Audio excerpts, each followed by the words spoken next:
आज हम मौजूद हैं बासुकीनाथ कॉलोनी में और ये मिर्जान हाट के शीतला स्थान के बगल में पड़ता है, डिवाइन हैप्पी स्कूल के बगल में। हमारे साथ कुछ भाई लोग मौजूद हैं, इनसे जानेंगे कि चुनावी रुख क्या है भागलपुर। यह सीट परंपरागत भारतीय जनता पार्टी की यह सीट थी, लेकिन यहाँ पर जब जो उस पार्टी से विधायक बने उन्होंने पूरे विधानसभा के अंदर किसी प्रकार का कोई विकास का काम नहीं किया। मैं इस बार नगर निगम चुनाव की बात कर रहा हूँ, तो दक्षिणी क्षेत्र के प्रसिद्ध डॉक्टर वसुंधरा लाल जी मेयर प्रत्याशी के रूप में आई थी और उन्होंने बड़े बड़े सपने दिखाए, बड़े बड़े चुनावी वादे किए, लेकिन उसको धरातल पर एक भी काम उन्होंने दक्षिणी क्षेत्र के लिए नहीं किया।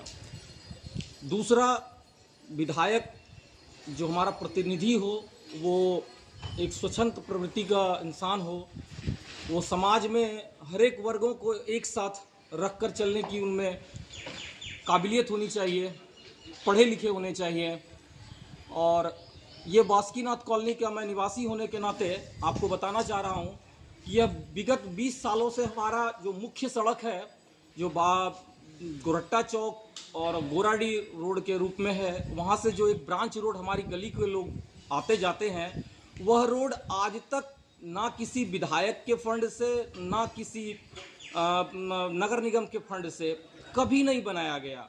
आज भी हमारे मोहल्ले के लोग बरसातों के समय में पानी नाले के पानी में अंदर आकर जाकर आते जाते हैं, जिससे कि किसी भी वन्य जीव से खतरा हमेशा बना हुआ रहता है। इन पर ना किसी विधायक जी का नज़र गया, ना कभी किसी एक वार्ड के प्रतिनिधि का नज़र गया, ना सांसद महोदय का नज़र गया। तो यहाँ इस बार किसको वोट देने का आप लोग इरादा बनाए हैं? मैं ये नहीं बता सकता हूँ कि मैं किसको वोट दूंगा जी, लेकिन मैं ऐसे प्रतिनिधि को चुनना चाहता हूँ जो वो हमारे लिए काम करे, जो हमारे समाज के लिए काम करे, जो हमारे शहर के लिए काम करे। मैं उस व्यक्ति को वोट देने के इच्छुक हूँ। पिछले बार के जो विधायक रहे अजीत शर्मा जी, क्या उनके द्वारा इस कॉलोनी में कोई काम किया गया है? कोई काम नहीं हुआ, बिल्कुल नहीं, बिल्कुल नहीं, कोई काम नहीं हुआ। और ना ही वो कभी इस तरफ कभी देखने आए। चुनाव जीतने के बाद कभी भी वो ना तो क्षेत्र में उस तरह भ्रमणशील रहे, जहां पर उनका कोर वोट बैंक था वहीं पर उन्होंने काम किया।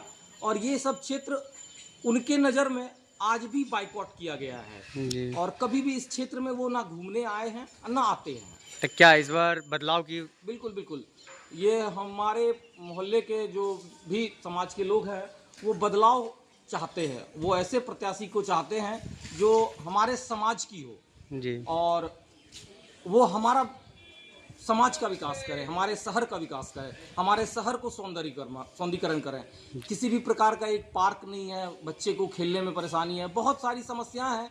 की समस्या है, नल जल में किसी प्रकार का कोई काम नहीं हुआ इस मोहल्ले के अंदर, रोड नहीं है, एक भी पार्क नहीं है। इस पूरे दक्षिणी क्षेत्र में, मैं अपनी मोहल्ले की बात नहीं कह रहा हूँ, पूरे दक्षिणी क्षेत्र की बात कह रहा हूँ कि बारिश होने के बाद नालों के पानी से होकर गुजरना होता है, उसमें गिरते हैं, पड़ते हैं, बहुत तरह की समस्या है। ये हमारे बगल में एक सीबीएसई एप्लीकेटेड स्कूल है, डिवाइन हैप्पी स्कूल जी। इस स्कूल के बच्चे जब बारिश के समय में आते जाते हैं तो वो घुटने भर पानी में से पैदल चल के आते जाते हैं।